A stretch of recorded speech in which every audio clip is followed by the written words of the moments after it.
species of animals would be involved in this phylum. So phylum Arthropoda. So this is the largest phylum of Animalia, which includes insects. So whatever insects you find around, all the insects they come in this phylum, that is phylum Arthropoda. Can you all see the screen?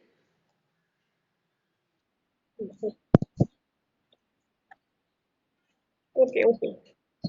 So this is the largest phylum. Over two-thirds of all named species on Earth are arthropods. So from that you can identify the number of species that belong to this phylum. They have again, now we are coming to the next higher level. So from cellular level to tissue level to organ system level. So we have now come to organ system level. So they have organ system level of organization. Now their symmetry, bilaterally symmetrical. They are bilaterally symmetrical. Then diplo or triploblastic, triploblastic. All the organisms now they will be triploblastic. Now segmented. Their body is segmented. That means they will be divided into some parts. We'll see that. Coelomate. That is, they may be having coelom. So these features, I think now you can, when you do a comparative study, you can know the features of these. Can easily write the features of these organisms. So triploblastic रहेगा, coelomate रहेगा. Symmetry, they would be bilaterally symmetrical. The body of arthropods is covered by chitinous exoskeleton. Exoskeleton मतलब exo means बाहर, बाहर का एक covering है. That is exoskeleton. Chitinous means made of chitin. That is the material, or that is the molecule which is the exoskeleton is made up of. So chitinous exoskeleton. So the body is segmented, as I told earlier. The body is segmented. That means it consists of head, thorax, and abdomen. These are the three segments of phylum Arthropoda: head, thorax, abdomen. So this is an important point.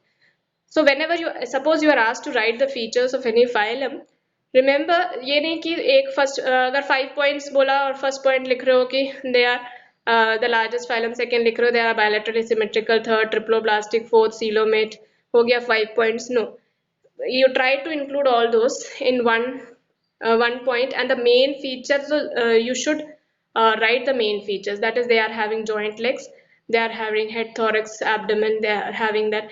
The main features should be written in that. Okay, so this is an important point here. It consists of head, thorax, and abdomen. They have jointed appendages. Jointed appendages means joint legs. Appendages means legs. So they are having jointed appendages. This is an important feature of Arthropoda. They are having jointed appendages. Respiratory organs are, now what are the respiratory organs? Internal gills. Gills are present. Book gills. You can see here. This is book gill.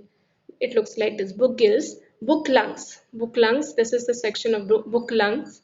Then trachea or tracheal system, as we are having as, or tracheal system. So respiratory organs: gills, book lungs, or tracheal system. See, all these diagrams are not there in your book. Just to show you what all are they, I have included those diagrams in this. So when you see, you can identify what is what. So they are having gills, they are having book gills, book lungs, or tracheal or book lungs. These are the respiratory organs that are present in the arthropods.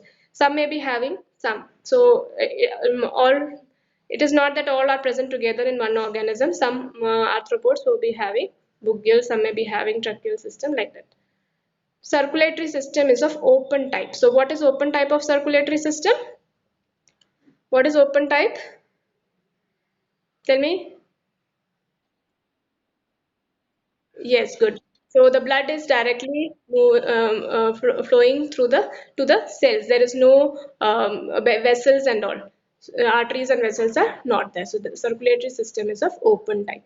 Sensory organs. Now, what are the sensory organs? Antennae. You know this antennae. You have seen a cockroach and all. They are having antennae.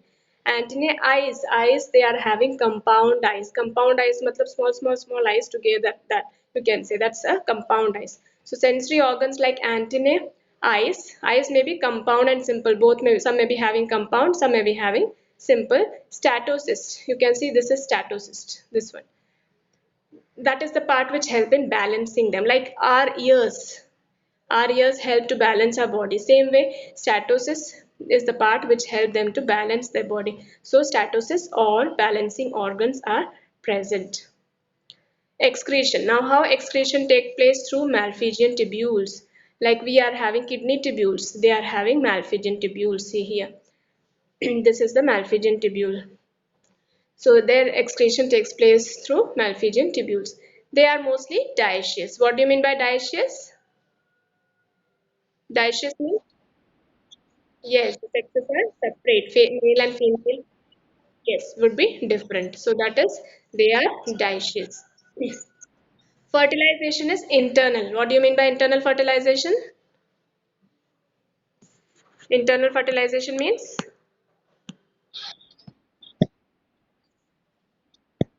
yes, inside the body. The fertilization take place inside the body. They are mostly oviparous. Oviparous means lay eggs. Oviparous means lay eggs. And those which give birth to baby, what are they called? Viviparous. So here they mostly are oviparous. Development may be direct or indirect. Indirect development means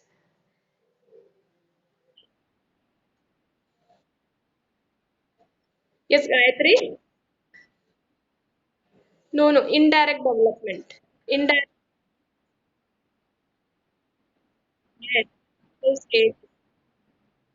Indirect development means the larval stage is different from the adult stage. Gayatri, mute. Gayatri, because all are unmuted. That's why. Mute yourself, all of you.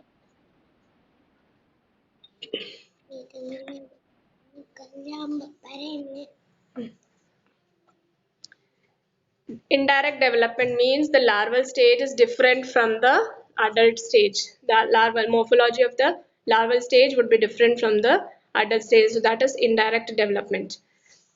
Or some in some it may be direct development. Direct development means the larva would be similar to the adult.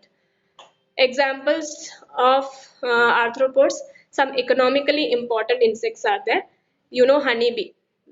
Its importance, you know, they produce honey. So its scientific name, Apis. Now that is the name of the species. Genus would be different for a different type of honeybees. Then Bombyx, that is silkworm. Lacifer, that is lac insect. So these are economically important insects. Apis, honeybee, Bombyx, silkworm, Lacifer. This is lac insect. Huh? Then vectors. What do you mean by vectors? Anyone? Vectors? No? No idea? Vectors means something which is carrying, like mosquitoes. Female Anopheles mosquito, it is the causative organism of malaria. What it is doing, it is carrying the, which is the pathogen which is responsible for malaria. Anybody? Plasmodium, yes. So Plasmodium, this mosquito, Anopheles mosquito, it will take the Plasmodium from one person and it will spread to the other person. So it is a carrier. It is causing the, it is carrying the Plasmodium from one person to another, because of which the other person also gets malaria. So it is the carrier. So vector means carrier, one which is carrying from one person to one place to another, some carrying something from one place to another, that is called vector. So Anopheles mosquito, Culex and Aedes mosquito, all these are vectors. They may cause diseases, they may spread the disease from one person to the other, so that's why they are called vectors. Gregarious pest, that example is locust, locusta or locust. Living fossil, that is limulus or king crab, that is living fossil. So this is about phylum Arthropoda. So what are the features of phylum Arthropoda we have seen? First feature, it is the, one by one you tell me. Gayatri, tell me first. Gayatri, first feature they are, Gayatri. Okay, Srihari, tell me the first feature. Yes, they are the largest. Okay.